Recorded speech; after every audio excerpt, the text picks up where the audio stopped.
Hey everyone, tonight we're diving into one of medieval Europe's most cursed career choices, the executioner. And trust me, that's saying something in an era where professional rat hunter and full-time plague dodger were actual job listings. From wielding the blade of justice to living as a walking pariah, the medieval executioner's existence was a twisted contradiction, essential, yet eternally unwelcome. Before we begin our descent into this dark corner of history, hit that like button if you're enjoying the content, and subscribe if you genuinely want more of these deep dives. Drop a comment letting me know where you're watching from and what time it is. I love seeing our global community come together for these late-night historical journeys. Now dim those lights, maybe fire up a fan for some ambient noise, and let's slip into tonight's tale together. Congratulations on your birth. You're now the proud newest member of a distinguished medieval executioner dynasty. That's right. While other infants are swaddled in soft cloth, destined for bakeries, farms, or monasteries, you're cradled beside a whetstone and a headsman's axe. That's not a toy rattle you're gripping, that's your inheritance. In medieval times, execution wasn't a career you chose from a help-wanted scroll. There was no guild recruitment, no apprenticeship applications. It was hereditary, passed down like a particularly grim family curse. If your father swung the sword, you'd be next in line. Period. No career pivots, no dreams of becoming a wandering minstrel or a melancholy cobbler. Your destiny was carved in stone and ended at the chopping block. From your first wobbly steps, you're already marked. Villagers eye you suspiciously at the communal well. Other children flee when you approach. Adults whisper and cross themselves as you toddle past, as if your tiny hands already drip with metaphorical blood. Spoiler alert, they do, at least in everyone's imagination. Growing up, family dinners aren't about how was your day, but rather how many swings should a clean execution take. There's no escaping your fate. Your playthings might include miniature gallows, and your bedtime stories feature phrases like drawn and quartered instead of happily ever after. It's not just the profession, it's the stigma. You could be the sweetest, most well-read, gentlest child in the kingdom, and people would still treat you like you sneak into homes at midnight, whispering threats to livestock. Your surname might literally brand you. In some towns, entire bloodlines of executioners were catalogued, tracked, and barred from entering churches, markets, or public bathhouses. Cleanliness and salvation, not for your kind, but there are perks. You'll probably never face serious bullying. No one wants to antagonize the executioner's kid. The fear is real and palpable. You might not be loved, but you'll be respected the way people respect lightning or razor-sharp blades. Welcome to existence. You didn't choose this path, but it's yours now, forever. As a medieval executioner, you embody society's ultimate paradox. You perform the work no one else dares to touch, and for this service, you're rewarded with silence, suspicion, and the occasional terrified blessing mumbled from 10 feet away. People interact with you like you're a cursed well, useful during emergencies, but deeply unsettling the rest of the time. Need someone publicly disemboweled? The town summons you. Need someone invited to their daughter's wedding feast? Absolutely not. You're the final solution to every problem the sheriff doesn't want weighing on his conscience. Yet once the deed is done and the head rolls into the straw, everyone suddenly remembers urgent business elsewhere, anywhere that isn't beside you. In official court records, you're referred to as the Blade of Justice. In tavern gossip, you're that creepy fellow who probably converses with skulls. You could rescue a drowning child, and someone would still whisper, "Yes, but how many people has he chopped in half?" To them you represent both punishment and paranoia, a living reminder that the law has teeth. Big, sharp, very public teeth. Let's not pretend it's just the peasants either. Even nobles turn their noses up. They'll pay you in silver and congratulate themselves on upholding justice, but you'll never dine in their halls unless it's to demonstrate proper axe technique between courses. Best of all, if something goes wrong, say you botch an execution or someone gets squeamish mid-torture, it's your head on the metaphorical and possibly literal chopping block. The same crowd that cheered your last performance will turn on you faster than a startled chicken. You're not a person, you're a tool. And everyone pretends you don't exist unless they need something violently removed. While other boys learn to plow fields, shoe horses, or if they're blessed, read scripture, your education takes a more specialized path. You're not studying holy texts or needlework. You're mastering the art of severing spines in one clean stroke. Welcome to your childhood apprenticeship, where precision isn't optional and failure doesn't just cost lives. It destroys your reputation before you even establish one. Your father, or some grizzled veteran executioner with arms like oak trunks, teaches you the sacred art of not embarrassing yourself in front of a crowd. Because while everyone pretends to despise what you do, they'll absolutely judge your form, footwork, and follow-through like it's the medieval Olympics. Your curriculum includes chopping techniques, because missing the neck by even an inch transforms justice into slapstick comedy. Anatomy lessons follow, since you need to know which bones crack easily and which ones will send your axe bouncing back in public humiliation. And stage presence, because let's face it, every execution is theatrical performance. You're the finale, the main event, the reason people abandon their farms and bring their children to the town square. Think dinner theater, but instead of dessert, there's dismemberment. There's no practice dummy, unless you count the occasional pig carcass or extremely unfortunate rebel. Most learning happens on the job, and everyone remembers your debut, especially if it goes poorly. Especially if you freeze, shake, or God forbid, require more than one swing. Nothing haunts you like a half-beheaded criminal and an impatient crowd. You're trained to be calm, efficient, unshakable. But no one teaches you how to cope afterward. There's no medieval HR department, no stress leave, no how to not think about severed heads self-help scroll. You simply sharpen your blade, swallow your guilt, and prepare for the next performance. And what do you receive in return for your expertly honed lethal skills? Not admiration, not gratitude, just silence. Maybe some extra coins and the lingering stench of death clinging to your clothes and soul. You're not just trained to kill, you're trained to carry the weight of it quietly.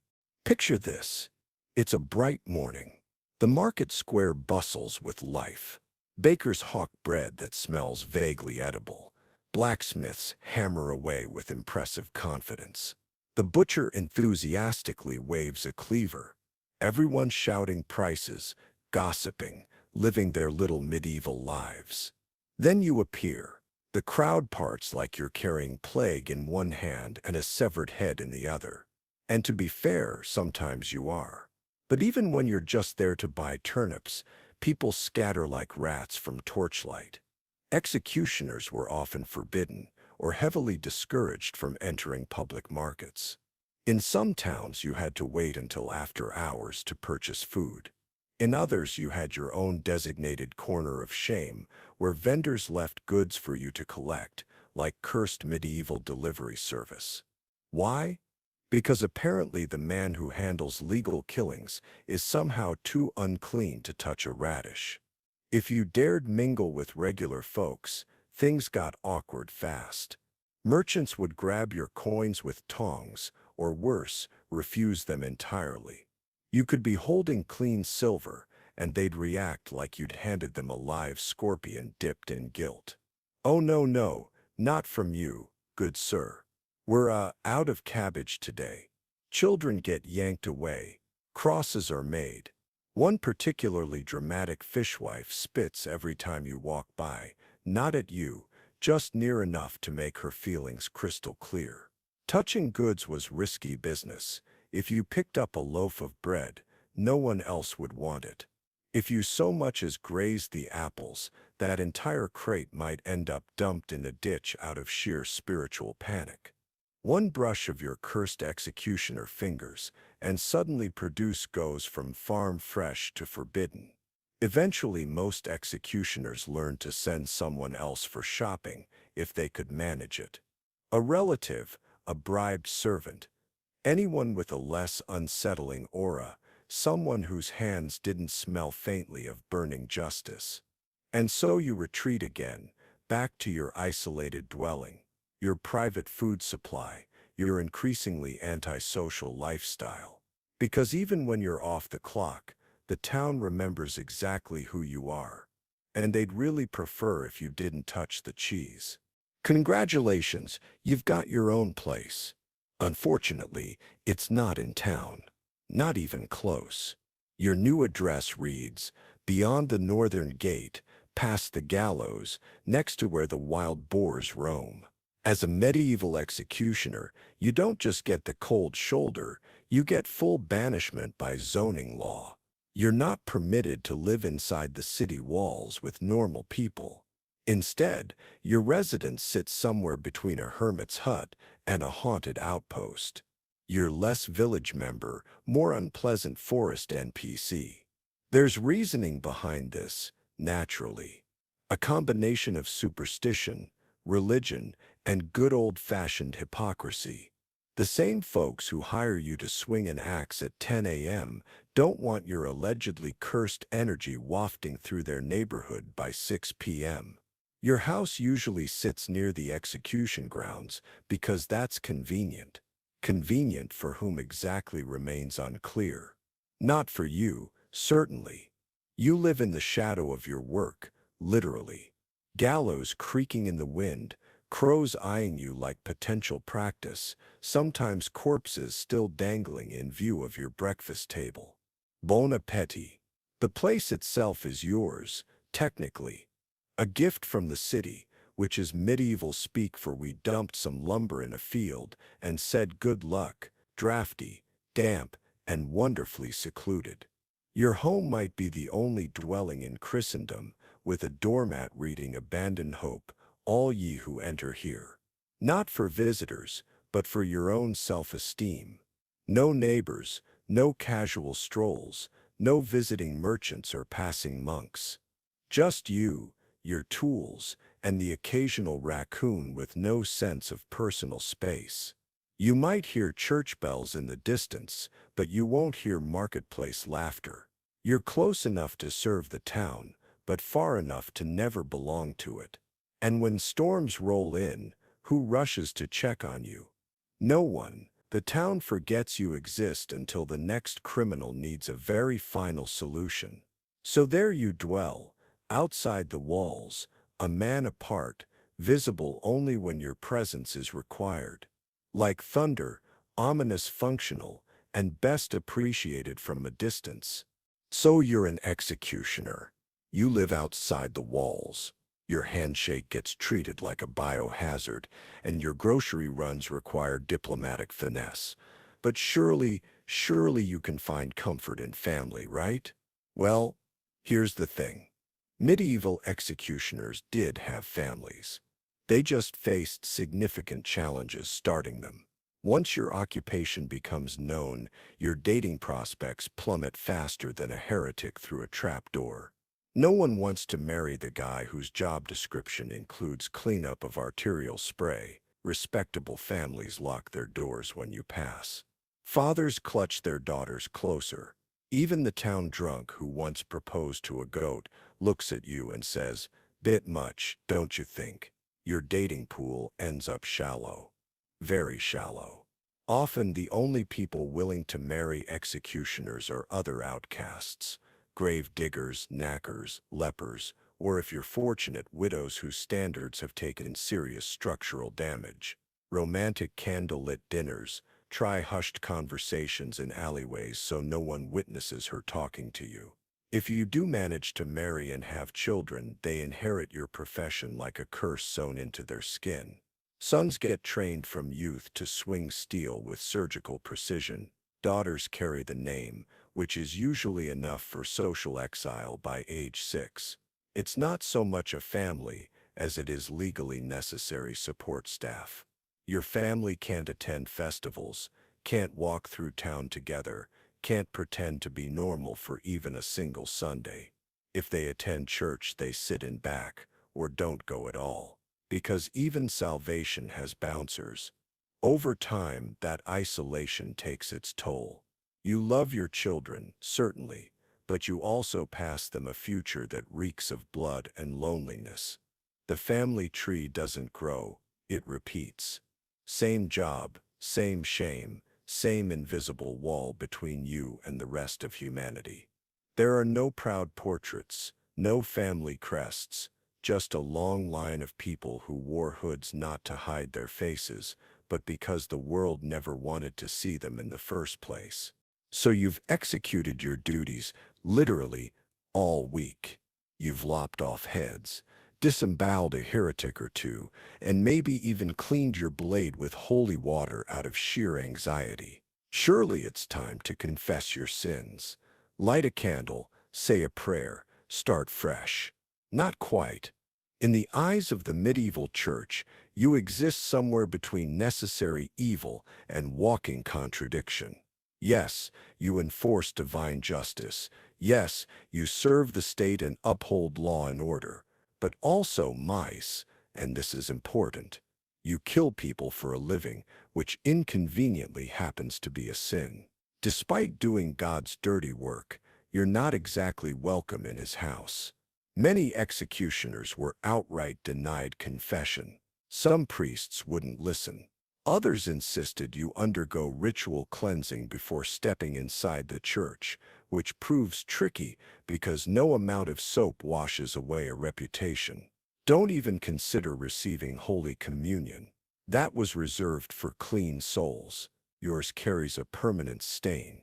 It's cruel irony. You kill with state approval, yet spiritually you're treated like someone who strangles kittens for entertainment. Even lepers, who at least had medical excuses, often received more compassion. Weddings? Not in the church. Christenings? Maybe, if the priest is feeling generous and half the town isn't glaring at him. Funerals? Don't count on it. Some executioners weren't even buried in consecrated ground. They got ditches outside cemetery walls. Prime real estate for exiles, suicides, and people who forgot to tithe. So where does that leave you spiritually? Nowhere comforting. You spend your life surrounded by death, yet have no path to forgiveness. You can't unburden yourself. You can't cry to a friar or light a votive for your sins. Instead, you carry them quietly, heavily. Sometimes you drink. Sometimes you scream into the woods. Sometimes you just sharpen your blade again. Even when you believe you're doing right, when the law is clear, the trial fair, you still go home uncertain whether you're damned by man, by God, or both. Because even in a world where everyone sins, you're the one who made a profession out of it. There's nothing quite like the pressure of performing executions before a screaming crowd. It's part justice, part ritual, part public entertainment, and you're the headliner. Forget nerves, forget bad weather. The crowd doesn't care if your wrist aches, your stomach's empty, or the axe is slightly dull from last week's double hanging. They came for a show, and you're holding both the spotlight and the blade. The goal is simple: one clean swing. A swift, clean beheading represents the gold standard.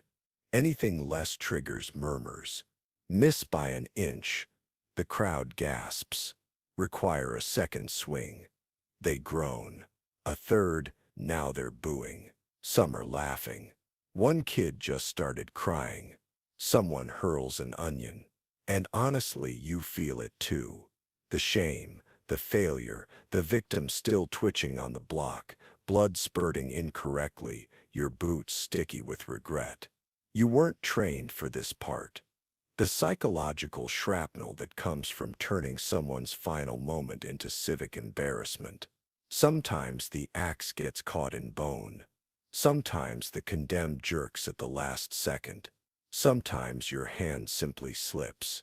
In those moments, your entire reputation and possibly your job hangs in the balance.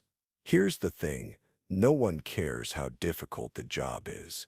They just want it to look effortless. Executioners are supposed to be clinical, unemotional, precise. If you falter, you risk appearing weak. And in a world obsessed with strength, weakness spreads like disease. The rumors spread fast. He needed 2 swings. His hand was shaking. The guy suffered. You become a cautionary tale, whispered in breadlines. Don't end up like that poor soul. Or worse, like the guy who couldn't even finish the job. So you go home, scrub your blade, and relive every mistake, every gasp, every groan. You replay it until your mind grows too exhausted to keep spinning. Even then, it lingers. Because in your world, the axe doesn't just fall on the condemned. It hovers over you too, every time you step onto that platform. So you've done the deed. The crowd has gasped, gawked, and dispersed. The condemned is headless. Justice is served, and the village square returns to selling cabbage. Time to pack up and head home, right? Not even close. Being an executioner wasn't just about swinging an axe. That was the dramatic part, the flashy moment. The rest proved far messier, far quieter, and far more grotesquely underappreciated. Because someone has to deal with the body, and surprise, it's you. You might be asked to burn the corpse, bury it in unconsecrated ground, or stuff it into a shallow grave beneath the gallows. The medieval equivalent of a garbage chute. No funeral, no ceremony, just faint hope that local dogs don't dig it up. You don't get gloves, soap, or breaks. You are effectively the sanitation department of death, the final cleaner of sin, the silent janitor of justice, and no one thanks you. In fact, the same people who cheered the execution now avoid you even harder because you smell like ash and entrails. There are also side jobs. Torture. That's on you. Branding criminals. You again. Public shaming setups. You're the guy with hammer and nails. Sometimes they'll have you flog someone while reading scripture aloud. Multitasking your way through a moral meltdown. Oh, and if a noble demands discretion, guess who's cleaning up the noble's mess with 0 witnesses and very real understanding that if anyone talks, they're next. Executioner by title, yes, but by function. Your medieval society's all-purpose horror technician. When crowds disappear, priests go silent, and court scribes return to their parchment, you stay behind. You finish the job no one else can stomach. For all the fear, revulsion, and existential dread wrapped around your role, being an executioner does come with one undeniable perk. You get paid. In fact, you're often compensated more than your average peasant, sometimes much more. Executions, torture sessions, dismemberment duties, they all come with tidy purses of silver. Add bribes for extra discretion or making it quick, and you might find yourself with money that makes bakers envious. But here's the catch. You can't spend it like a normal person. You walk into a tavern with jingling coins, and suddenly the room grows deathly quiet. The barkeep pours your ale, then wipes the counter like your presence is a stain. You tip him double, he still won't make eye contact. You go to buy a new tunic, and the tailor hands you the finished product with tongs. The coins you give him are real, but to him they're cursed. Blood money, he mutters, as if the silver might bite him. Heaven forbid you try charitable giving. Once you attempted donating to the church, they accepted the donation, then used it to pay someone else to clean the holy relics, just in case. Sure, you can accumulate wealth. You might even build a small house with actual furniture. Rare for your class, but ironically, the more you earn, the more isolated you become. You're rich, yes, but rich like a dragon hoarding gold in a cave, in alone and feared. People assume money compensates for stigma, that a heavy purse balances a heavy conscience. But gold doesn't silence nightmares. It doesn't scrub blood from memory or buy back your humanity. It just sits there, cold, shiny, useless for things that matter. You don't buy peace with money in the Middle Ages. You buy silence. You buy space. You buy the right to drink alone at corner tables without being told to leave. Deep down, you know the truth. Every coin you carry was purchased with someone else's final breath. That's your life's currency, and no amount ever buys forgiveness. In a town of maybe a few hundred people, everyone knows who you are. They know your name, your house, your footsteps, your job, and most importantly, your shadow. They whisper it, "That's him." They murmur as you pass, "Executioner." They pull their children close, as if you might accidentally decapitate someone mid-walk. Yet despite this widespread recognition, no one really knows you. You could have a favorite song, a childhood memory, surprisingly decent skill at wood carving, but that doesn't matter. Your entire identity gets reduced to one role, the blade. People don't see you. They see what you do. You're a living job description.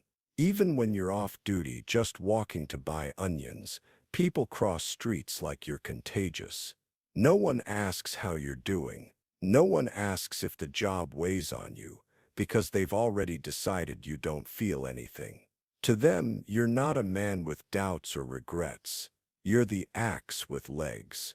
It's strange duality. You are known by everyone yet fully understood by no one. You're present in every courtroom sentence, every hushed bedtime story, every moral lesson whispered to misbehaving children, but never really invited into the world you serve. When you walk into the tavern, voices quiet. When you leave, they rise again. You hear laughter, but never with you. Knives, always after you've gone. There's no "how was your day?" No "you holding up all right?" No "do you ever wish it was different?" If you speak too much, you're unsettling. If you say nothing, you're cold. If you smile, that's worst of all. It's creepy. The man who swings the sword shouldn't be smiling. Ever. So over time, you play the part. You become the figure they already believe you are, grim, silent, carved from stone. You learn to stand still, to nod, to fade. Because while everyone in town knows your name, not a single one of them knows you. You're a myth with a pulse, a necessary ghost, familiar in function, alien in everything else. After a long day of dismemberment, blood-stained boots, and polite public trauma, you finally return home to your charming little hut outside the walls, surrounded by silence and a slight iron smell. You remove your cloak, lay down your axe, sit at the edge of your straw mattress, and try to be human again. But the nightmares are already waiting. You lie down, close your eyes, and there they are. The faces, not heroic, not villainous, just people. Some screamed, some cried, some mumbled prayers with trembling lips. Some looked you straight in the eye as if to say, "You know this is wrong." The worst ones said nothing at all. The calm ones, the resigned ones, the ones who accepted their fate faster than you ever could. You relive every swing. You feel every bone crunch. You hear crowd gasps, their disgust, their delight. You see bodies falling in slow motion like tragic marionettes with cut strings. There's no escape, Not in sleep, not in silence, not in drink. Believe me, you've tried. You start flinching at everyday sounds, the clatter of firewood, the snap of rope, the creak of wooden stairs. All reminders, all echoes. You never forget the ones you botched, the blade that hesitated, the cut that went crooked, the moan of someone who was supposed to die faster. You carry that. No one checks on you. There's no medieval counselor for post-traumatic decapitation disorder. You don't write letters. You don't cry in public. You stare into the fire and hope your soul doesn't go completely numb before your hands do. Sometimes, late at night, you ask yourself, what if they were innocent? What if justice got it wrong? What if I got it wrong? But you already know the answer doesn't matter, because the sentence was passed, the crowd gathered, the axe fell, and the nightmares stayed. You were trained to kill, not to grieve. But your dreams didn't get the memo. So you wake with clenched fists, aching temples, and blood that won't wash away because it's not on your hands anymore. It's in your head. The thing no one tells you about becoming an executioner is this: you don't retire. There's no farewell feast, no pension, no golden axe mounted on a plaque. You just start shaking one day, or missing, or dreaming too loudly, and the town begins to whisper, not with sympathy, but with concern. Not for you, but for efficiency. Because to them, you're not a man, you're a mechanism, a moving part in the justice machine. As long as the blade stays sharp and the swing remains steady, they nod from a distance and pretend you don't exist. But the moment you falter, the instant your hands tremble on the block, or you take a second too long with the rope, the machine squeaks, and they all notice. Suddenly you're a problem, a liability. Not because your soul is unraveling, but because you're disrupting the spectacle. The crowd didn't come to see guilt, they came to see competence. So the town begins its quiet transition. Maybe a younger man, your apprentice, your son, your distant cousin starts handling smaller jobs. A flogging here, a branding there, then a hanging. No one tells you you've been replaced. You simply start getting fewer summons. The coin slows. The stares change from fear to faint pity. The most dangerous kind of pity, because it means they've stopped needing you. When you're finally forgotten, it's not by accident, it's by design. You fade into your cottage outside the walls, your tools rusting beside you, your hands, once strong and precise, now tremble lifting a spoon. Your knees ache from a lifetime of kneeling at the block, and no one comes to visit. Your name becomes an uncomfortable footnote in village memory. Remember old what's-his-name? The one with the axe. Oh yeah, didn't he go mad? When you finally die, probably alone, the church still isn't sure whether to bury you inside the gate or just leave you under a tree somewhere. Because in the end, you were never part of the town. You were a service, and services, when worn out, are quietly discarded. At first, the job made sense. The condemned were thieves, murderers, heretics. You were the arm of the law, the edge of justice. You didn't question. You executed efficiently, publicly, without hesitation. But as years dragged on, and the block grew slick with repetition, something began to itch beneath the surface of your certainty. It starts small. A man sentenced for stealing bread. He had 5 children, no defense, just hunger. Then a woman accused of witchcraft because she muttered prayers in the wrong language. You saw the terror in her eyes, absolute confusion as the noose slipped over her neck. Then the nobles, the ones who ordered deaths, not because of guilt, but because of politics, land disputes, jealousy, or the need to make someone disappear. You start realizing you're not just burying criminals, you're burying secrets. The executioner's block becomes a filter, sifting out the inconvenient, the poor, the powerless. And you're the final stamp, the one who makes it irreversible. You want to believe in law, in structure, in right and wrong. But voices that once declared guilt so confidently now ring hollow. You've heard crowds cheer as men screamed. You've seen magistrates exchange glances like merchants haggling over souls. You were always told, it is not your place to judge. You only carry out the sentence. But what happens when the sentence is wrong?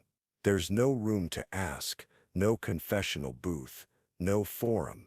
You sit alone at night, sharpening your blade, wondering how many lives ended because someone needed a message sent.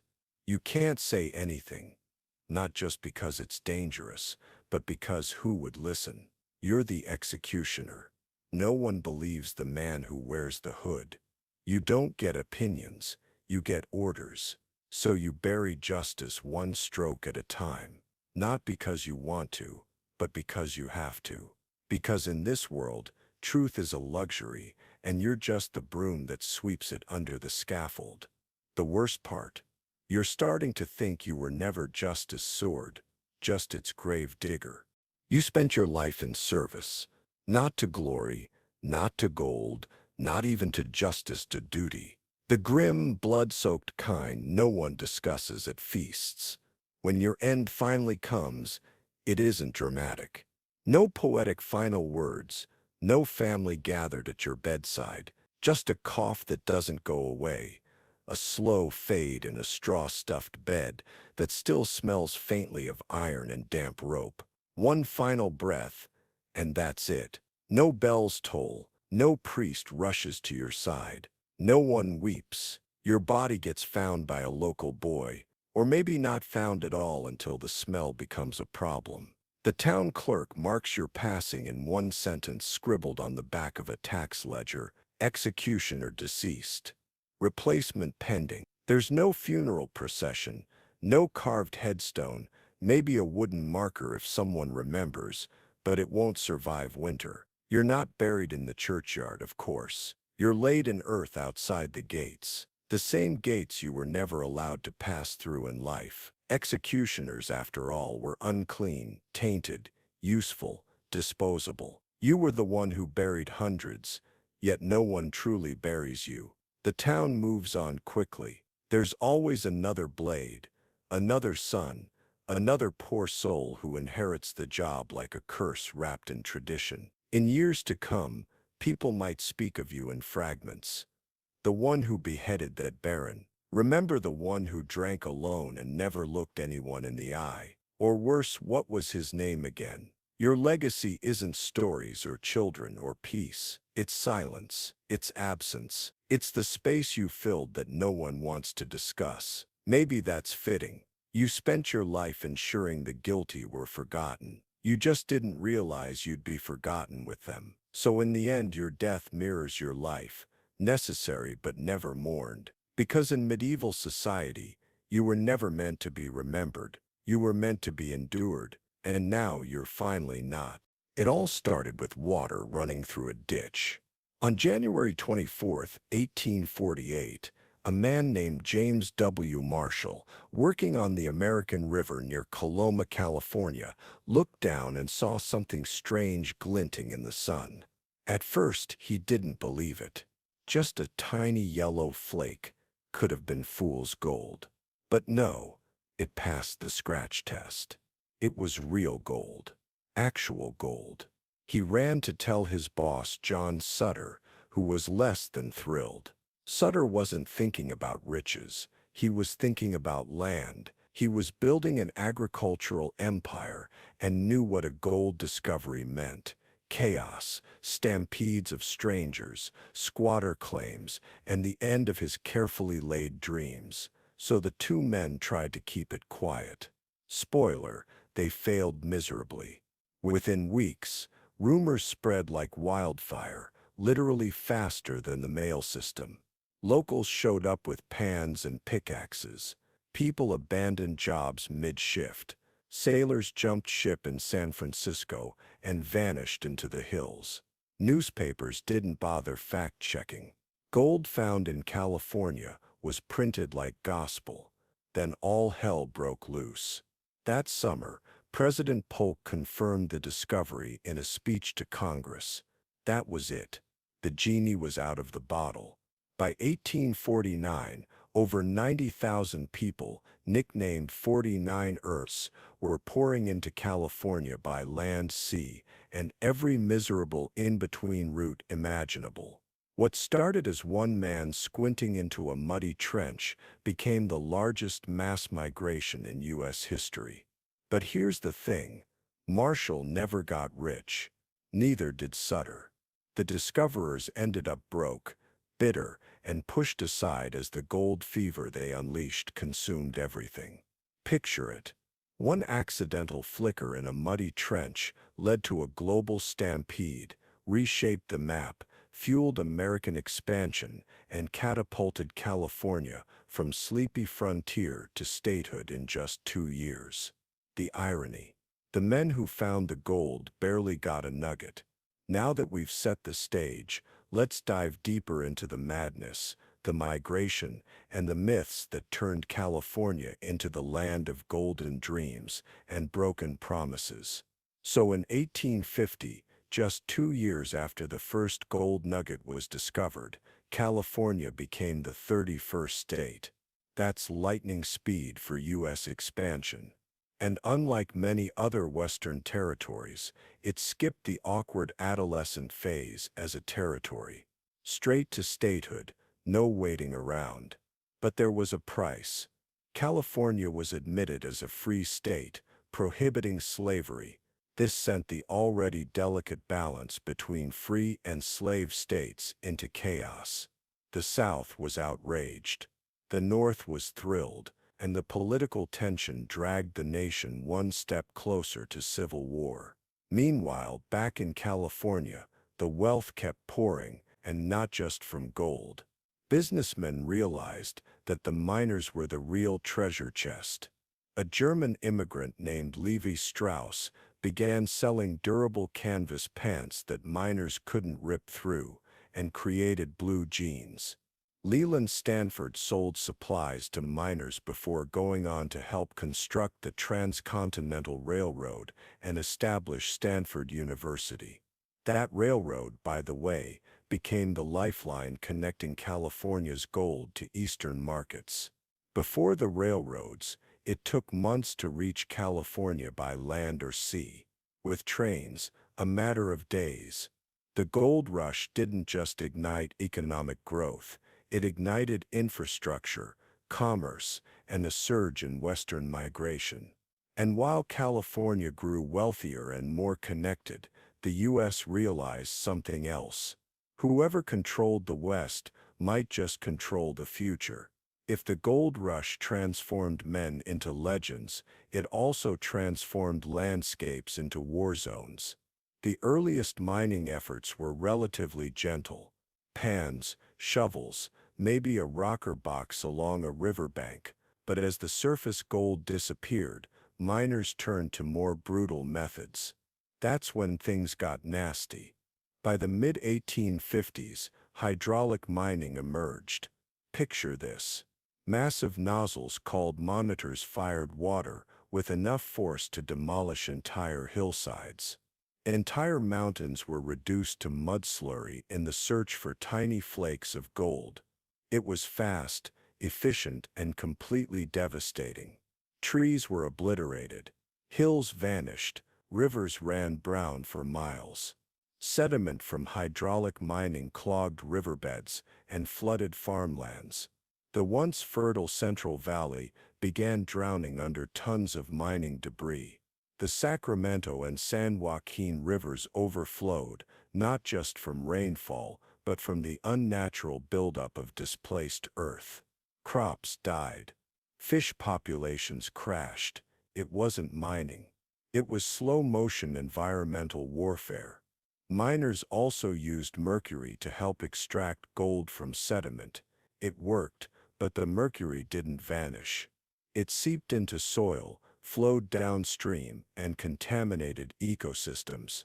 To this day, mercury from the gold rush era is still found in California's waterways nearly 2 centuries later. Eventually, the destruction became impossible to ignore. In the 1880s, a group of Central Valley farmers sued a hydraulic mining company in a case that became a national landmark. Woodruff versus North Bloomfield Gravel Mining Company. The farmers won, and in 1884, hydraulic mining was effectively banned. The first major environmental ruling in U.S. history. But the damage had been done. The California landscape had been reshaped, sometimes beyond recognition. Forests turned to barren mudflats, hills hollowed out and never recovered. Rivers were rerouted, ecosystems upended, and yet the gold rush also sparked the beginning of America's environmental conscience. As people saw the toll, voices began to rise, calling for balance, for responsibility, for protection of the land. These were the seeds that decades later would grow into national parks and conservation movements. The gold rush built dreams, yes, but it also left wounds. By the late 1850s, the richest gold veins had been exhausted.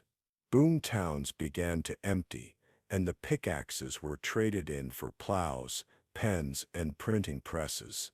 But the gold rush wasn't fading. It was evolving.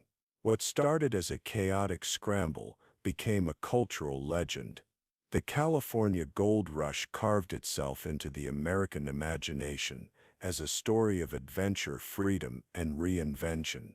Newspapers spun tales of lucky strikes and overnight millionaires, while dime novels turned grimy prospectors into rugged heroes of the West.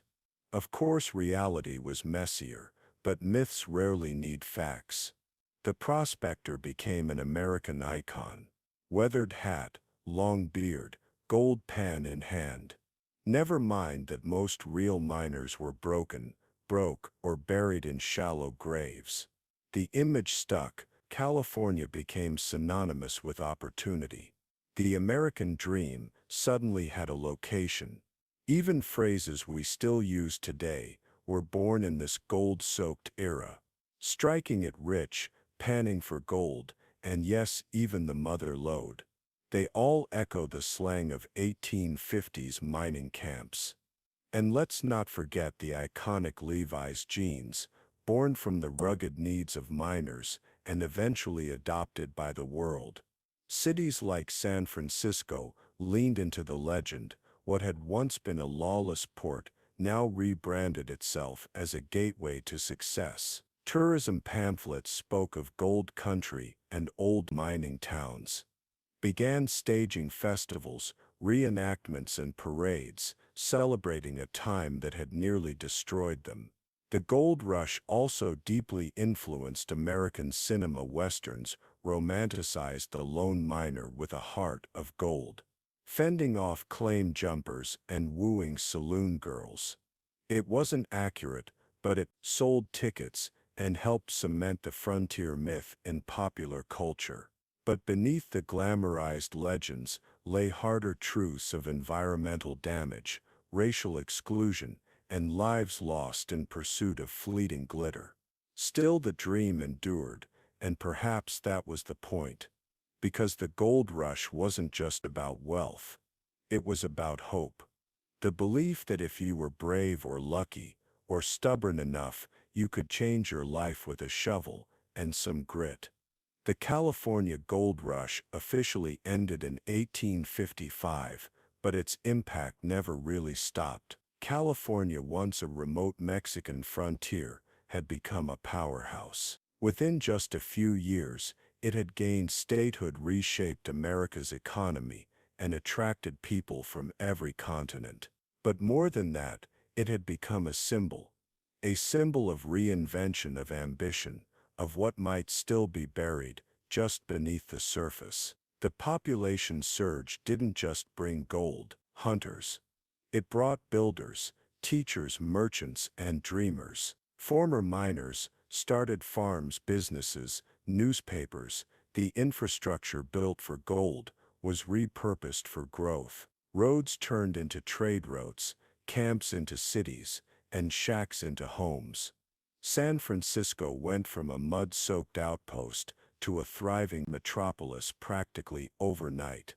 And the gold rush didn't just leave physical scars, it left an emotional blueprint. That same gamble-it-all attitude would later fuel the rise of Hollywood's Silicon Valley and the counterculture movements. Whether it was celluloid silicon or psychedelics, the idea was the same: come west, try something wild, and maybe, just maybe, you'll strike gold. Even the tech boom of the late 20th and early 21st centuries echoes the spirit of 49. Young entrepreneurs, fueled by belief and caffeine, rushing into California with nothing but a laptop and a dream. It's not so different from those dusty miners with pickaxes and high hopes. But the gold rush also reminds us of what ambition can cost. Native communities decimated ecosystems, disrupted inequality, baked into the economy from the very start. For every lucky strike, there were hundreds left behind, forgotten in the footnotes. Today, remnants of that era still dot the landscape. Ghost towns, rusted mining equipment, and winding trails through the Sierra Nevada museums preserve the artifacts. Schools teach the legends, and tourism boards sell the fantasy. But the deeper legacy lies in the psyche. The gold rush gave America a permanent sense of urgency, the idea that something bigger, better, richer is always out there. All you have to do is chase it. So when you hear the phrase California Dream, remember it started with a shimmer in the dirt and 1,000 men willing to risk everything for a shot at something more.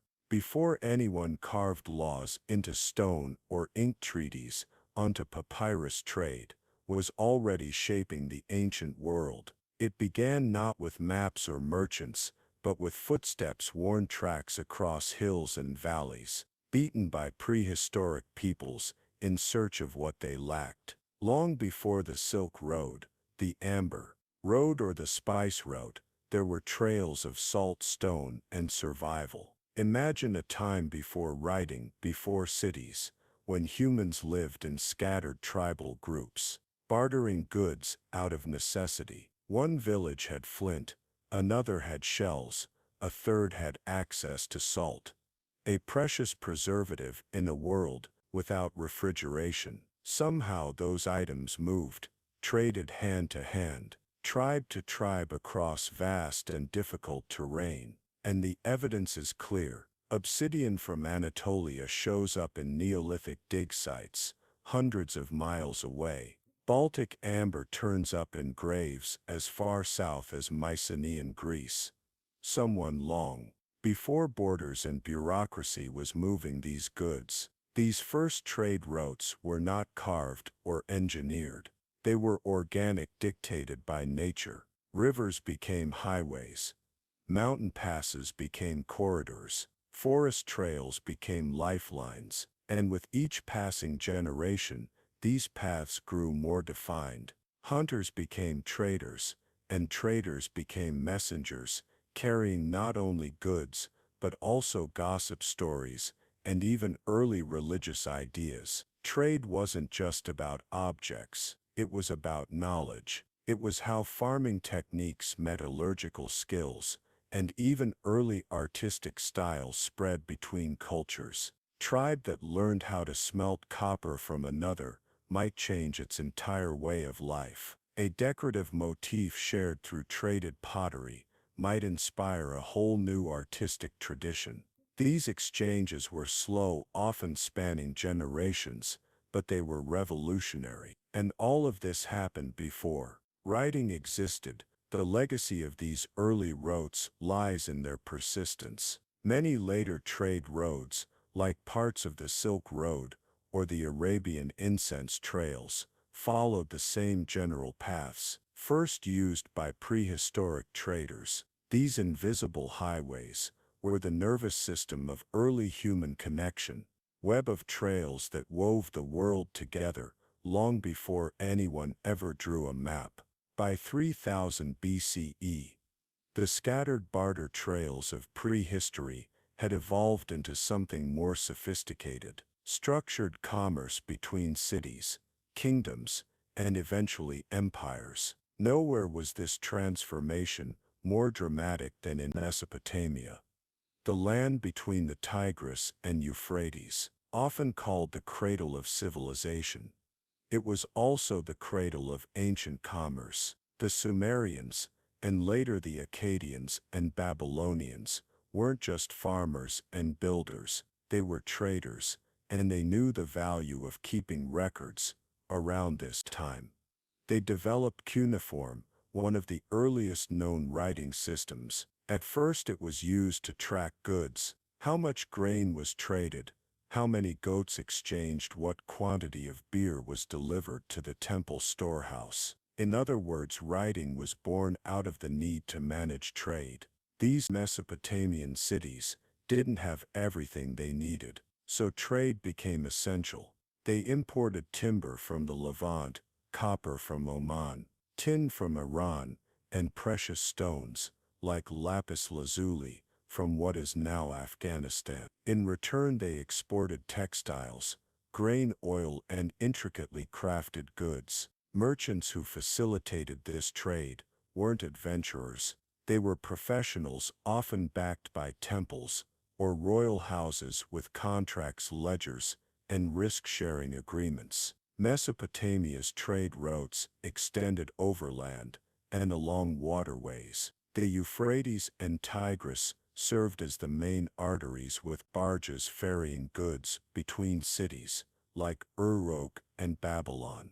Overland caravans of donkeys carried goods north to Anatolia or east toward Elam. Trade wasn't just economic, it was political. Alliances were forged through exchange. Kings sent gifts to secure peace, and merchants acted as informal diplomats carrying messages between distant lands. The concept of a merchant class began to emerge. These weren't nobles, priests, or warriors. They were specialists in negotiation, risk, and logistics, and they wielded real influence. In time, their presence became essential to the stability of these early urban economies. Mesopotamia showed that trade could bind cities together, create wealth, and drive innovation. It transformed exchange from necessity to system, from handshakes to contracts. While Mesopotamian merchants ruled the rivers and overland routes of the Near East, another civilization rose to dominate the seas.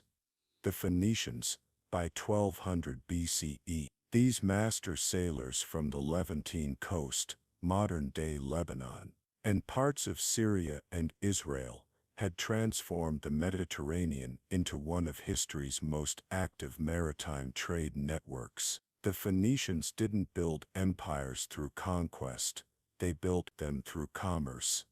Their city-states, notably Tyre, Sidon, and Byblos, were small but fiercely independent, and they shared a common gift, the sea. With narrow strips of land and limited agriculture, these cities turned to the waves for survival, and they did more than survive. They thrived. Phoenician ships were fast, durable, and ahead of their time.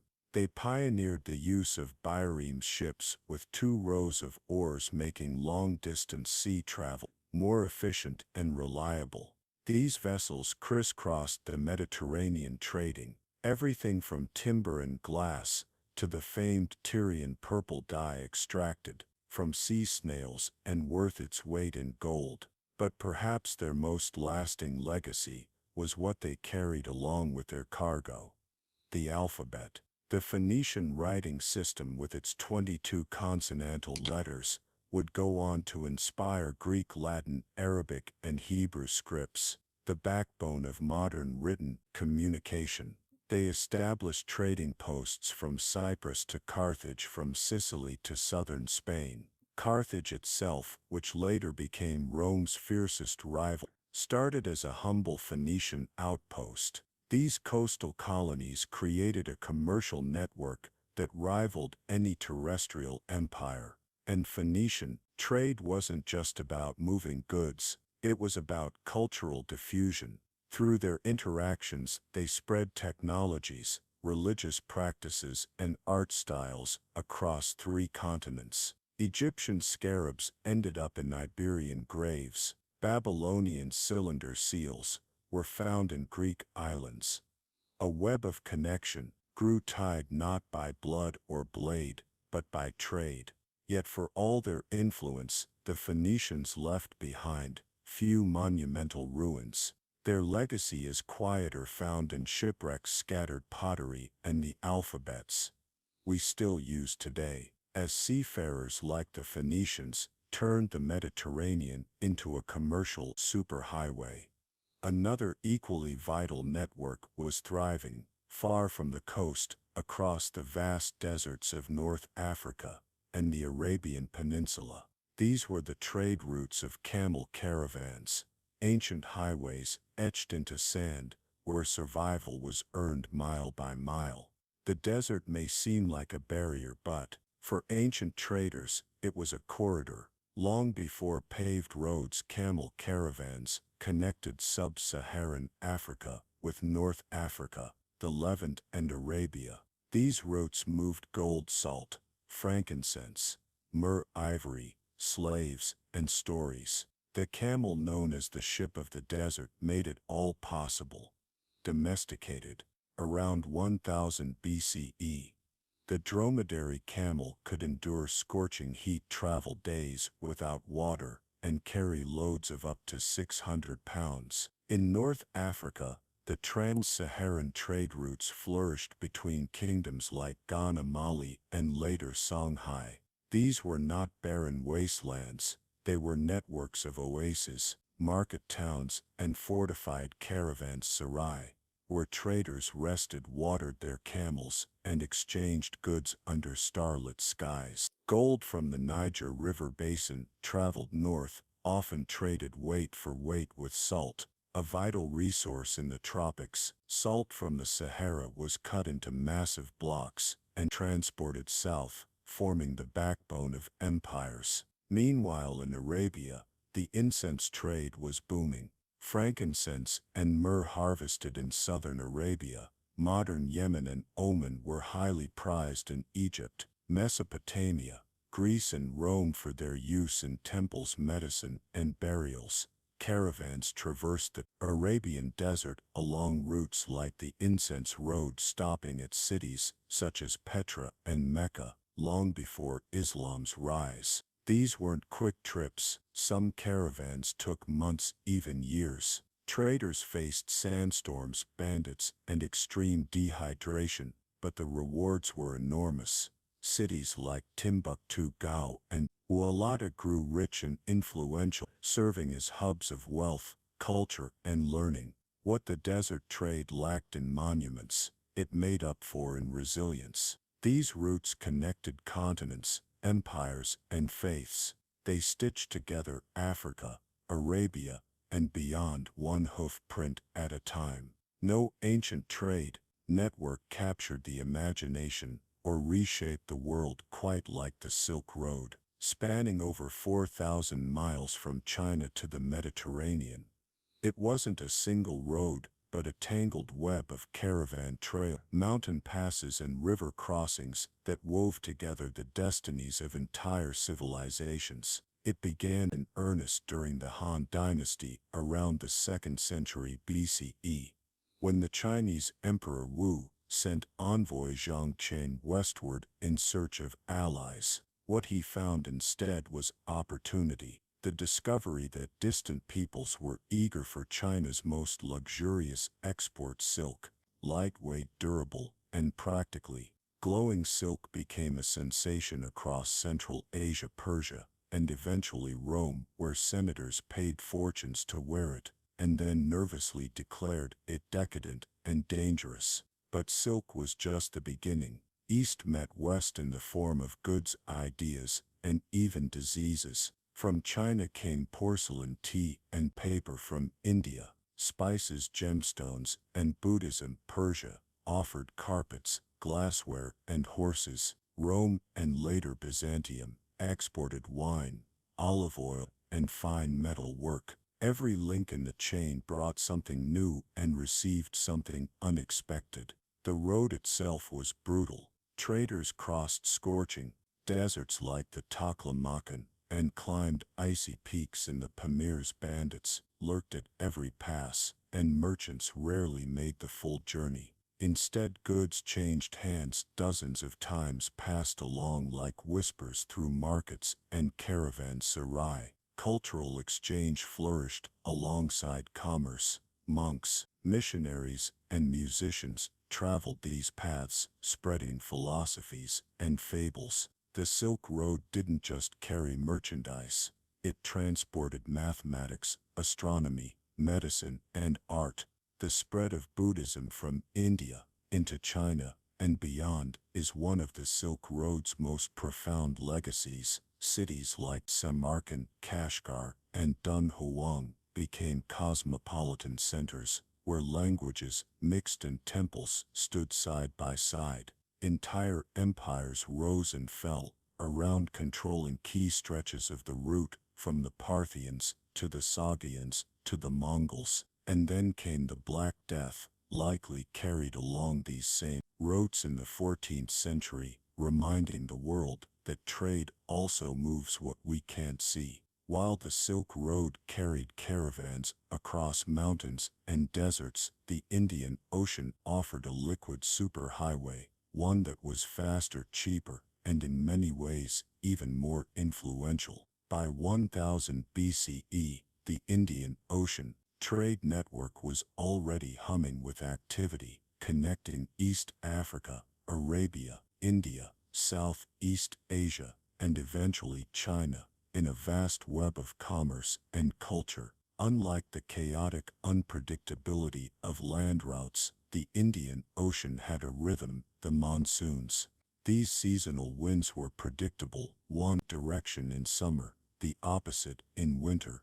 Skilled sailors learned to ride these wind cycles, allowing for planned round trips across vast distances. Thanks to the monsoon system, a merchant ship could sail from East Africa to India, load up with goods, and return months later, with time to spare. Did they carry everything from India? Black pepper, cotton textiles, ivory carvings, and later sugar and indigo. From Arabia, frankincense, myrrh horses, and dates. East Africa offered gold slaves and exotic animal products. Southeast Asia traded in spices, nutmeg, cloves, and cinnamon that were so valuable they could be worth more than gold per ounce. This wasn't just about raw materials, it was about ideas. Islam spread rapidly along these maritime routes, not by conquest, but by commerce. Muslim merchants established communities in Indian ports, on the Swahili coast, and as far east as Indonesia. Local rulers often converted for economic advantage, embedding religion into trade. Ports like Calicut, Zanzibar, and Malacca became multi-ethnic melting pots. You could hear Arabic, Tamil, Swahili, and Chinese spoken in a single market. These weren't backwaters. These were international crossroads, long before the word globalization entered common vocabulary. Maritime innovation surged forward rapidly. The dhow, featuring its distinctive triangular sail, emerged as the preferred vessel. Swift and maneuverable, Chinese junks, enormous multi-decked ships with watertight chambers, eventually dominated the waters, particularly during Admiral Zheng. His expeditions in the 1400s. What distinguished Indian Ocean commerce wasn't merely its magnitude, but its cooperative nature.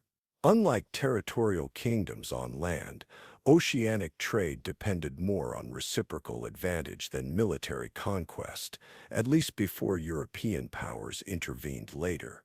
As commercial pathways matured, mighty empires recognized a fundamental truth: whoever commanded the routes commanded the riches.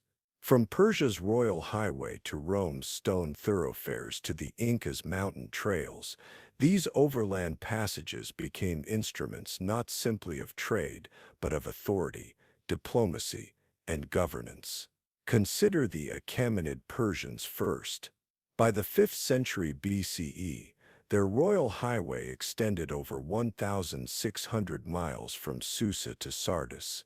This represented their empire's logistical spine, enabling rapid movement of messengers, soldiers, and traders across 3 continents. Stations appeared every few miles, equipped with fresh horses and guards. A royal messenger could traverse the entire route in just over 7 days, unprecedented for that era. Alongside dispatches, merchants traveled too, paying taxes that enriched imperial treasuries. Rome followed, whose road obsession became legendary. All roads lead to Rome wasn't merely an expression, it was strategy. Roman highways were engineering marvels, constructed with stone, cambered for drainage, and marked with milestones.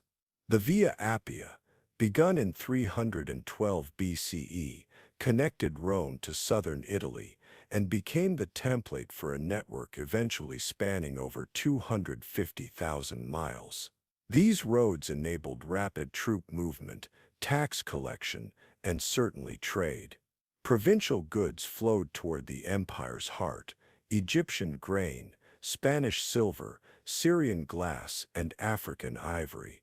Across the ocean, another road empire flourished: the Incas. Without wheels or horses, they constructed one of history's most remarkable highway systems. The Copac Anon, or Inca Road, stretched over 24,000 miles through the Andes. It connected the empire's mountainous backbone from Colombia to Chile. Runners called chasquis relayed messages and small goods across suspension bridges and steep precipices. The Incas employed llamas for transport and maintained strict control over road access, ensuring state dominance over commerce. In all these empires, roads weren't simply about movement, they represented control. They enabled rulers to project power, enforce taxation, and regulate trade. Merchants utilized them but always under state authority. Following Rome's collapse and medieval kingdoms' rise, many ancient trade routes deteriorated or were abandoned. Yet the hunger for connection and profit never vanished. The medieval period actually witnessed old routes revived and new ones established by an unexpected cast: religious pilgrims, crusaders, merchant guilds, and ambitious city-states. Religion proved a powerful catalyst. Pilgrimage routes across Europe, like the Camino de Santiago, became movement arteries. Pilgrims weren't merely carrying faith, they carried currency, supplies, stories, and fresh ideas. Inns, markets, and towns flourished along these sacred paths, and local economies prospered. Spiritual devotion maintained movement, and commerce followed. Meanwhile, Islamic empires eastward were thriving. The Abbasid Caliphate transformed cities like Baghdad and Damascus into brilliant trade centers. Muslim merchants expanded commerce into sub-Saharan Africa, Central Asia, and even China, connecting the Islamic world to the revitalized Silk Road. Arabic became trade's lingua franca across 3 continents. In Northern Europe, the Hanseatic League emerged, a powerful alliance of merchant cities like Lübeck, Hamburg, and Bruges. They controlled goods flow across the Baltic and North Seas, trading salt, furs, grain, and timber. With their own navy and legal systems, they weren't just traders, they were an economic superpower. Italian city-states like Venice and Genoa elevated trade to unprecedented levels. Positioned perfectly between east and west, they became intermediaries for luxury goods arriving from Asia via the eastern Mediterranean. Spices, silks, and precious stones flowed through their ports, enriching powerful merchant families like the Medici. Then came the Crusades. While they failed to reclaim the Holy Land, they succeeded in reopening and expanding east-west connections. European crusaders returned not just with scars but with silks, spices, and new appetites. The result: booming demand for Eastern goods and renewed interest in overland and maritime trade routes that could deliver them. Guilds emerged to protect local economies and standardize commerce. Markets became fairs, fairs became towns, towns became cities. Trade wasn't just reviving, it was institutionalizing. By the late 15th century, the world stood on the brink of dramatic transformation. The age of ancient trade routes was yielding to a new era, driven by sails, cannons, and global ambition. But the foundation for this seismic shift had been laid over millennia on the backs of camels, ox carts, and merchant ships guided by stars. The explosion of maritime exploration, led by Portugal and Spain, wasn't global trade's beginning, but its acceleration. Vasco da Gama's sea route to India in 1498 bypassed the land-based Silk Road entirely, undercutting Middle Eastern middlemen and redrawing the economic map. Suddenly spices, silks, and porcelain flowed directly from Asia to Europe, faster, cheaper, and on unprecedented scale. Colonial empires soon followed. The Portuguese established trading posts from Mozambique to Malacca. The Spanish sailed west and discovered the Americas, where gold and silver were extracted in vast quantities and shipped across oceans. The Dutch and English weren't far behind, founding East India companies that functioned like governments with armies, navies, and monopolies on entire trade networks. Ancient land routes like the Silk Road faded in importance, but their legacy endured in infrastructure, language, culture, and commerce. Trade hubs like Samarkand and Constantinople, though diminished, retained echoes of their former glory. New cities rose from their legacy. Amsterdam, London, and New York, built on the same principles of connectivity and commerce. Modern trade routes, railroads, highways, air corridors, and undersea cables still trace patterns established by ancient traders. Globalization may be powered by algorithms and cargo ships today, but its DNA comes from Phoenician sea lanes, Roman roads, and Indian Ocean monsoons. And the influence isn't merely economic. Ideas, religions, technologies, even diseases all followed traders' trails. The compass, printing press, algebra, coffee, Buddhism, none of these spread without commerce. Trade didn't just move goods, it moved history. So next time you see a container ship glide across the ocean or a freight train rattle past, remember it's not just steel and cargo. It's the echo of a Silk Road caravan, the shadow of a Phoenician galley, the pulse of humanity forever in motion, chasing not just profit but connection. Tulum isn't your typical ancient Maya city. While most Maya centers are buried deep in jungle, surrounded by dense forest and hidden temples, Tulum rises dramatically above the Caribbean Sea, perched on a limestone cliff overlooking turquoise waves. It's a postcard scene with powerful history, a sacred coastal outpost that stood watch over both land and sea. Located on the eastern edge of the Yucatan Peninsula, in what is now Quintana Roo, Mexico, Tulum was among the last major cities built and inhabited by the Maya. Its peak came relatively late, between the 13th and 15th centuries CE, during the post-classic period, just before Spanish arrival. But despite its late bloom, Tulum left an outsized mark on Maya history. Its name means wall in Yucatec Maya, referencing the thick limestone barriers that encloses the city on three sides.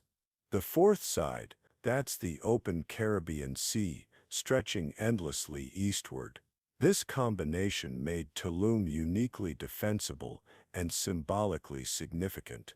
According to some accounts, the city may have originally been called Zama, meaning City of the Dawn, likely referencing its perfect alignment with the rising sun. From its cliffs, Maya lookouts could spot merchant canoes gliding in from Cuba, Belize, and even Honduras. Tulum was a key node in a complex maritime trade network, dealing in obsidian, jade, salt, honey, textiles, and dried fish. It connected inland cities like Coba and Chichen Itza to the sea, and its wealth flowed through both canoes and caravans. But Tulum wasn't just a trade hub, it was a spiritual stronghold. Every building, every platform, and every shrine was carefully positioned, many aligned with celestial bodies or sacred dates in the Maya calendar. It was a city that watched the sky as much as the surf. And even after the Spanish arrived, and the city was eventually abandoned, Tulum was never truly forgotten.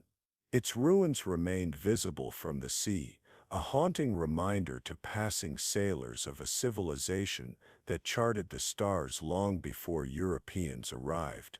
Tulum may appear small compared to Maya giants like Chichen Itza or Tikal, but its compactness is deceptive.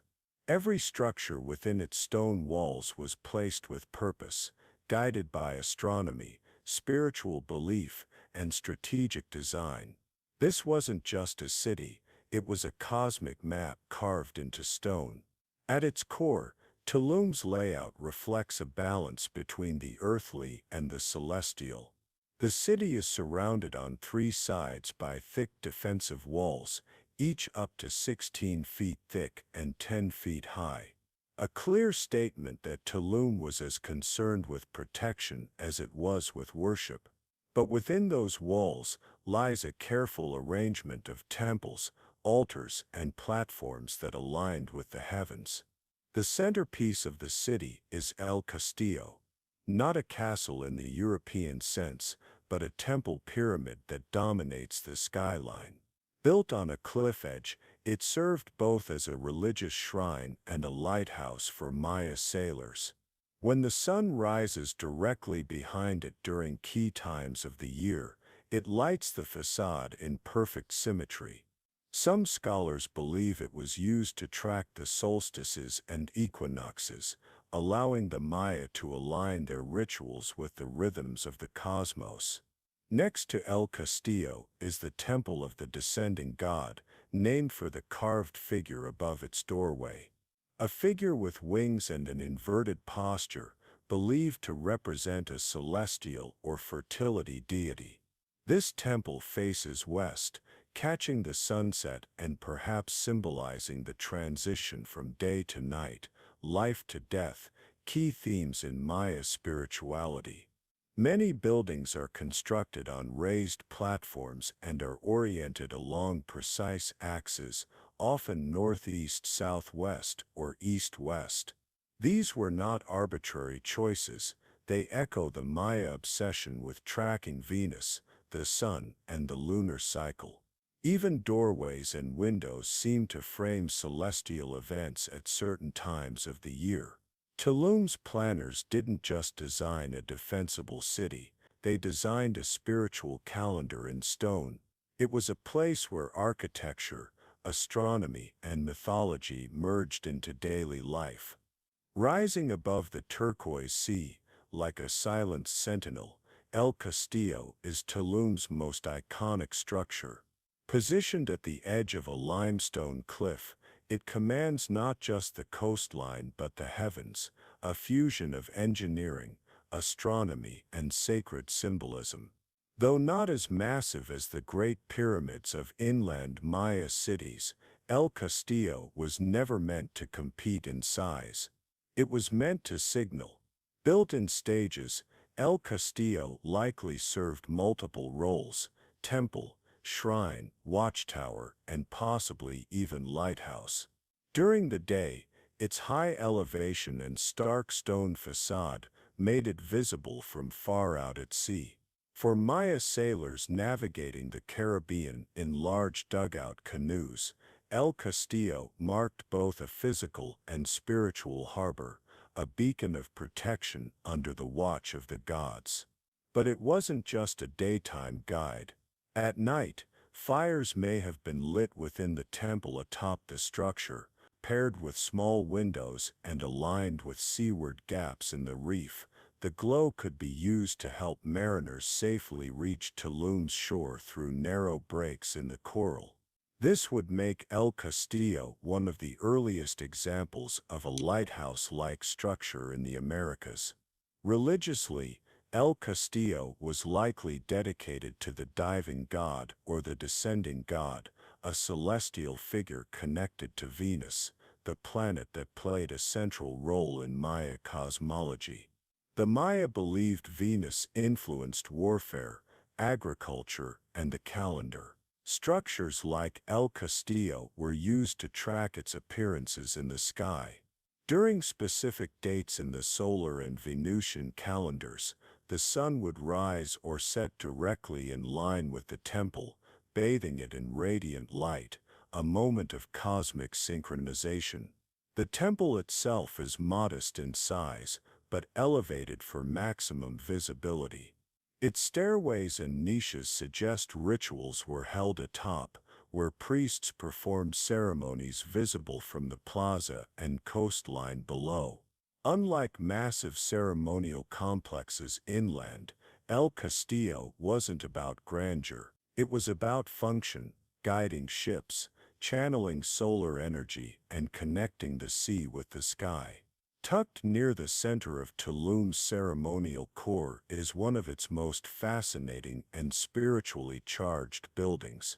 The Temple of the Frescoes. Unlike the imposing height of El Castillo, this structure draws the eye, not through scale, but through detail.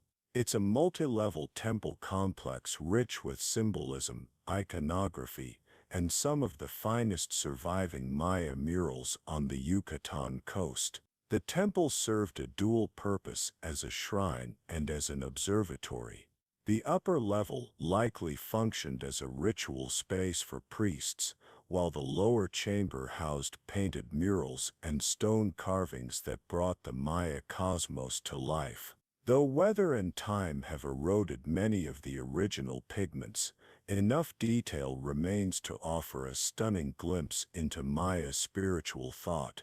Inside, the frescoes depict a pantheon of gods, deities, and supernatural creatures. Most prominent among them is the descending god, often shown upside down, a rare and intriguing figure in Maya art. This god, associated with Venus, fertility, and possibly bees, appears in multiple places throughout Tulum, reinforcing his importance to the city's identity.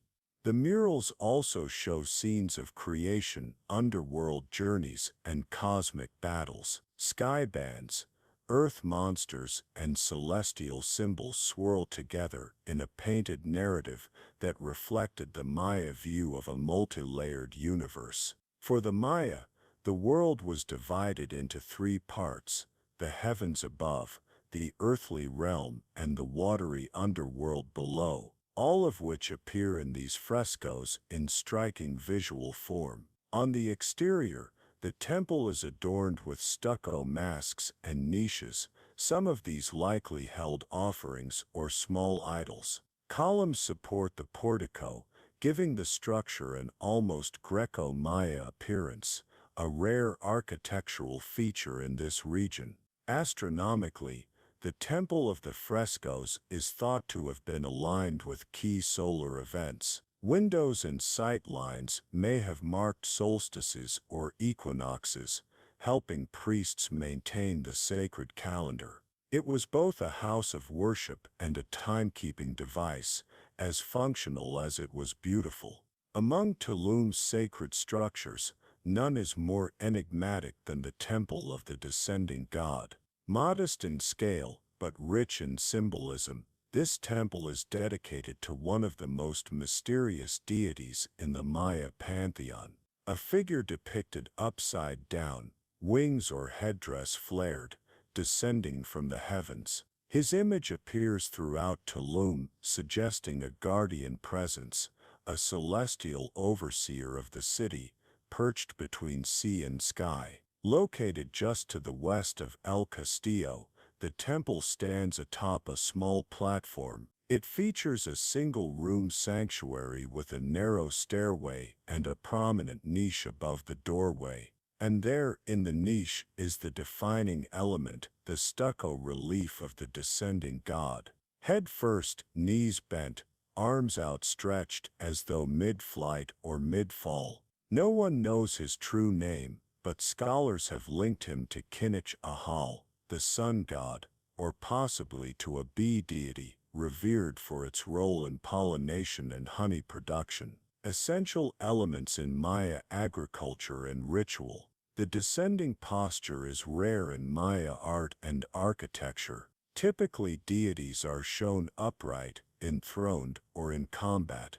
But here the inverted figure suggests a spiritual inversion, a messenger between worlds bringing divine influence down into the human realm. Some interpretations connect him to Venus, the morning star, a powerful celestial body in Maya astronomy, associated with cycles of war, rebirth, and sacrifice. The temple itself is aligned to capture the light of the setting sun, creating a dramatic visual spectacle during certain times of the year. This alignment may have signaled ritual dates or seasonal transitions. For Tulum's priests, such moments weren't just beautiful, they were divine appointments. Inside, the temple would have held offerings, incense burners, and possibly the ashes or bones of elite individuals. Though small, it was a site of intense spiritual significance, a space to commune with the sky, interpret omens, and perform rites under the watching gaze of the descending god. This figure, with wings spread and body inverted, became a symbol of Tulum itself, a city that stood on the edge of land, between sky and sea, at the turning point of the calendar and the cosmos. While Tulum is celebrated for its temples and astronomical alignments, its physical defenses tell a different kind of story, one of protection, strategy, and geopolitical awareness. Unlike most ancient Maya cities, which sprawled openly across the landscape, Tulum was built like a fortress. 3 massive stone walls encircle the inland sides of the city, while the fourth edge ends in a sheer cliff above the Caribbean Sea. It wasn't just sacred, it was secure. The walls are impressive even today, up to 16 feet thick and as high as 16 feet in some places, with narrow passageways that could easily be defended. These weren't symbolic boundaries. They were practical military installations built to repel raiders, pirates, or rival city-states. The entrances were small and few, forcing any intruder to enter single file, vulnerable and exposed. Strategically placed along the perimeter were watchtowers, squat, round buildings with small windows or slits that offered clear lines of sight over the land and sea. From here, guards could spot approaching canoes long before they reached shore. These towers may have also doubled as communication points, using smoke or fire signals to alert the city's elite of any threat or arrival. But these defenses also had a spiritual dimension. To the Maya, walls didn't just keep enemies out, they separated the sacred from the profane. Inside the walls was holy space, where temples aligned with the cosmos, rituals echoed the stars, and every step was watched by the gods. Outside was the wilderness, the unknown, and the unstable world of politics and warfare. The positioning of Tulum also gave it incredible control over both land and sea routes. It lay along the Maya coastal trade network, a major artery for goods moving up and down the Yucatan Peninsula. Salt, honey, jade, obsidian, and cacao passed through its gates. Any merchant sailing the coast would see Tulum's cliffside silhouette long before they reached it, a reminder of its power and protection. In Tulum, strength and sanctity were never far apart. Long before colonial ports and international harbors,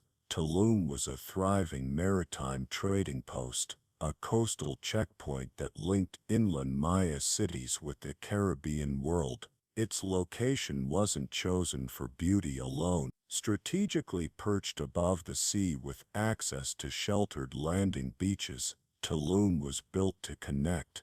The Maya were expert seafarers. They carved massive dugout canoes from ceiba trees, some large enough to carry 20-30 people, and hundreds of pounds of cargo. These vessels paddled up and down the Yucatan coastline, traveling as far as modern-day Honduras to the south and the Gulf Coast to the north.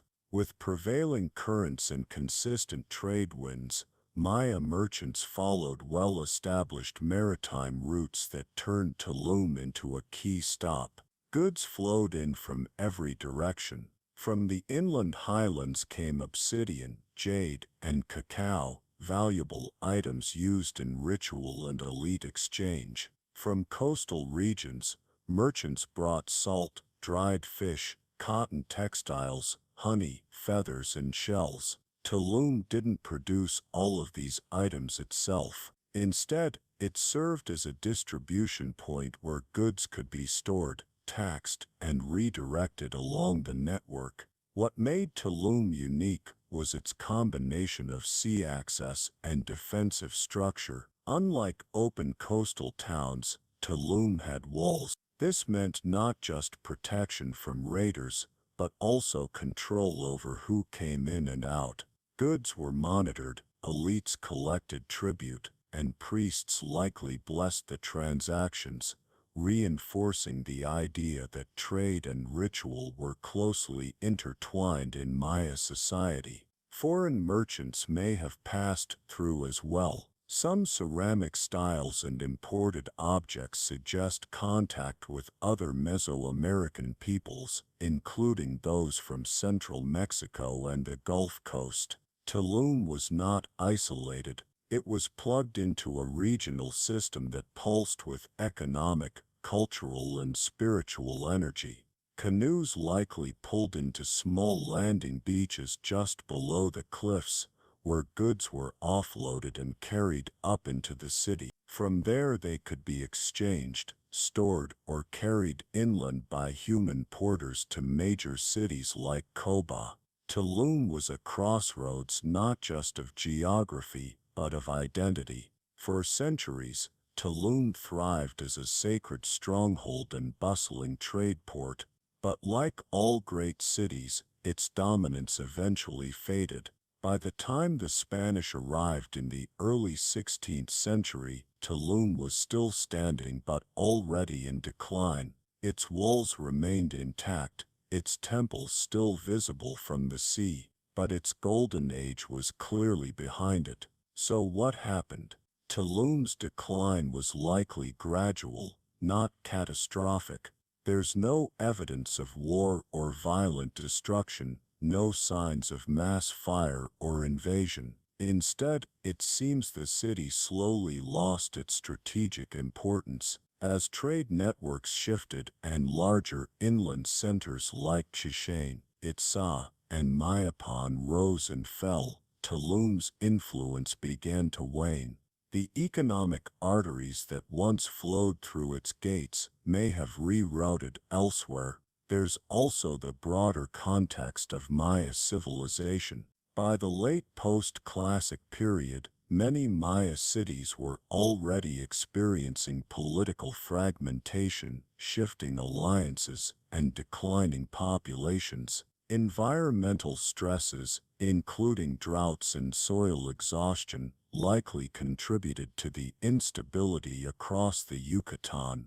These factors would have rippled out to Tulum, even if it was more coastal and less dependent on agriculture. Then came the Spanish. In 1518, Spanish explorer Juan de Grijalva sailed past Tulum. His crew noted the city's tall stone buildings and imposing walls.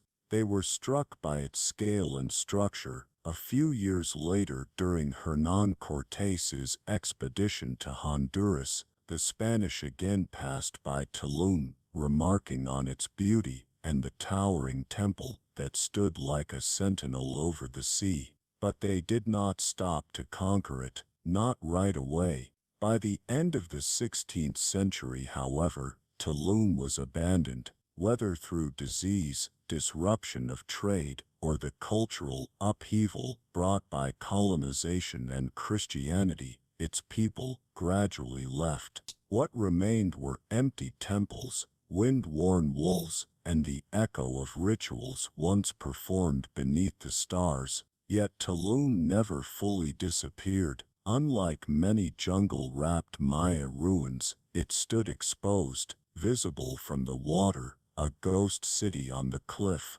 Sailors passed it for centuries, its silhouette a marker of a world that had slipped into memory. Long after its last incense burned and its final traders departed, Tulum stood silent above the sea, not lost, but waiting. Unlike jungle cities like Palenque or Calakmul, Tulum was never completely buried. Its cliffside perch kept it visible to sailors and locals alike. But it wasn't until the 19th century that it re-entered the world's historical imagination. In 1842, two explorers, John Lloyd Stephens and Frederick Catherwood, arrived in Tulum during their now famous expedition through the Maya world. Stephens, an American diplomat, and Catherwood, a British artist, were among the first Europeans to document the ruins in detail. Catherwood's illustrations of El Castillo and the Temple of the Descending God mesmerized European readers, and Tulum quickly gained fame as one of the most photogenic and accessible Maya sites. Archaeological work increased in the 20th century. The Mexican government began preservation efforts, stabilizing structures and clearing vegetation. Unlike deeper jungle ruins, Tulum was relatively easy to access and soon became a popular destination, not just for historians, but for tourists, photographers, and spiritual seekers. Today, Tulum is one of the most visited archaeological sites in Mexico. Thousands walk through its stone gates each day, past temples that once aligned with the stars and walls that once defended sacred ground. Visitors stand where Maya priests once charted Venus in the sky, and where sailors once saw the city emerge like a vision from the waves. Yet the real magic of Tulum lies in what it continues to reveal. New studies are using LiDAR scanning and satellite mapping to uncover more about the site's original layout and its connections to inland cities like Coba. Scholars are still debating the true identity of the descending god, the precise function of El Castillo, and the exact reasons for the city's fall. But beyond the questions, Tulum remains a symbol of Maya resilience, architectural genius, and cosmic curiosity. It reminds us that ancient people weren't isolated in the past. They navigated oceans, tracked stars, built observatories, and structured cities around cycles larger than themselves. Tulum isn't just ruins on a cliff. It's a living testament to a civilization that saw the universe as something to align with, not conquer. And that vision still echoes every time the rising sun spills across the stone,